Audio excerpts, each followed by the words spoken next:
পাচ্ছি বাঙালিরা সকলেই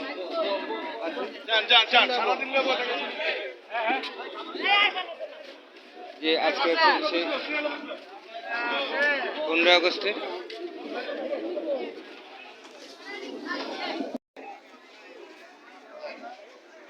কেমন আছিস? ভালো আছিস? খাই ভালো লাগতেছে? হ্যাঁ, এই কি লেগে খাইতেছিস জানিস? কারখানা। হ্যাঁ, আজকে এই আগস্ট মাস, ঠিক আছে? আগস্ট মাসে আজকে 2 তারিখ। 15 আগস্টে বঙ্গবন্ধু পরিবারে যে শহীদ হয়েছে সবাই তারপর লেগে এই তো দোয়া। তো দোয়া করস নাকি? হ্যাঁ, দোয়া করি। একটু সামনের দিকে যা। ভাল লাগছে? দোয়া করিস। হ্যাঁ, মুরব্বী কেমন হয়েছে? ভালো হয়েছে? আলহামদুলিল্লাহ। বঙ্গবন্ধু বঙ্গবন্ধু পরিবার লেগে দোয়া করেন। হ্যাঁ, হ্যাঁ, ভাল লাগতেছে না? আলহামদুলিল্লাহ। দোয়া করেন। হ্যাঁ, অন্তত দোয়া করেন। আমরা দেখতে পাচ্ছি